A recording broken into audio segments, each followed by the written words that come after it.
you want to be successful reselling products on Amazon, then you need to understand how to ensure that your products are actually going to be good to resell. In this video, I'm going to break down the top 5 things that you need to look at when you're analyzing if you're going to resell a product on Amazon. These 5 things are going to help ensure that you're actually successful in your Amazon reselling business. We're going to be using a tool in this video called Keepa. If you don't have Keepa, it's a must-have tool. It runs for only about $20 a month. It's absolutely must-have. It allows you to see the historical data for any product on Amazon. Let's go ahead and jump in and show you what a Keepa chart looks like.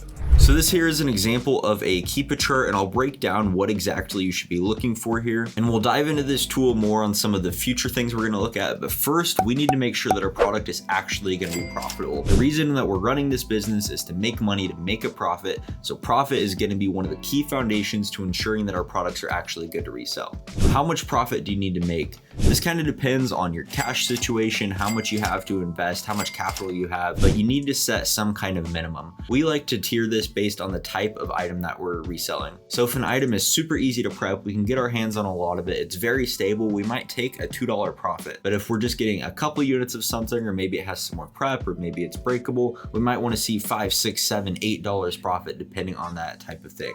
And you'll learn these things over time and understand what's good for your business, but make sure that you have a minimum profit set and make sure that you're accounting for everything whenever you're looking at profit. I recommend using Keepa to determine a good selling price, and then use the Amazon Seller app or Seller Amp or some kind of profit calculator to help ensure that you're looking at top line sale minus FBA fees, minus cost of goods, minus all associated inbound and fees and everything. And that way you know that at the end of the day, your product is actually going to be profitable. The second thing that we're going to look at is ROI/margin. So understanding how much of our profit is actually going to be remaining after everything is left over. Most sellers tend to go and look at return on investment.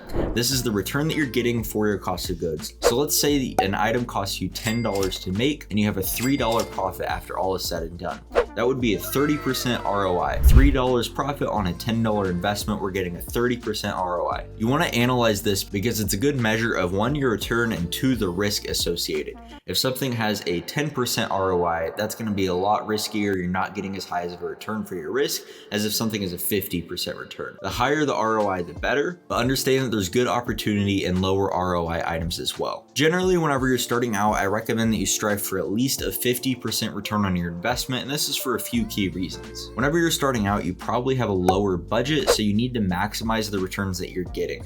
You also, whenever you're newer, are more likely to be making mistakes. And if you see a product that you think is a 50% return, it might end up only being 25, 30%. So striving for higher allows you to have a buffer for those inevitable mistakes that you'll make when you're starting out. Ideally, you're getting at least 50% whenever you start. And over time, as you gain more experience and you have more capital to invest, it makes sense to start investing at lower returns. Generally, in my business, we'll take anything that's at least a 20% return on investment. But of course, we look at all these factors into consideration before making that decision. Let's say you have $100 to invest versus you have $10,000 to invest. If you're only focusing on 50% return products on the 10K, you might not be able to spend everything. It makes sense to spend something on a 20% return rather than it just sitting there in the bank losing value. So over time, you can lower the amount of ROI you're willing to take, but understand that it's very important and it will flex over time throughout your business journey.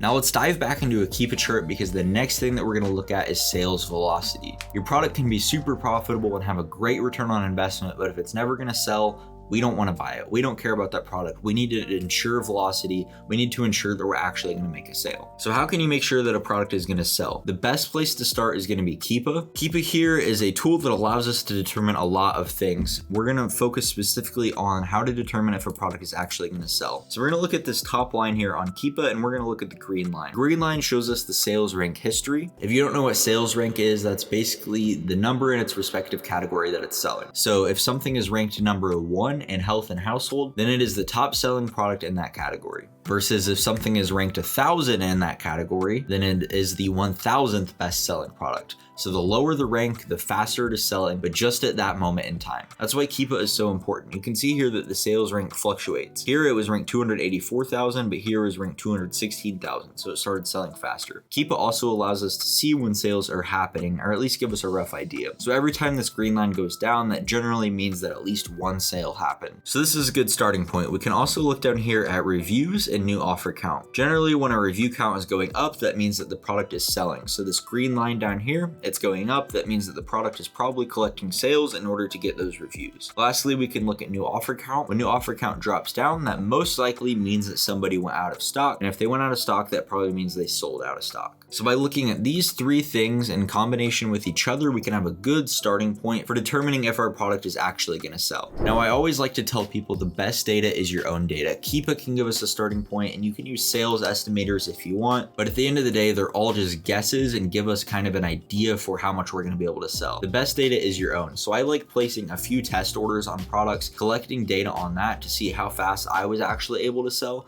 and then from there you can start to stock up a little bit heavier. Use the historical data as a starting point to determine your first initial test orders, but from there you can kind of base it on your own sales. The fourth thing that we want to look at is that the product is actually going to be stable. For example, let's say a product right now is selling for $20, we get a $5 profit, 40% return on investment, it's selling. Awesome. But if it's only selling for $20 right now, and over the last 6 months, it's almost always selling for 12 bucks, that means almost always we're going to be losing money.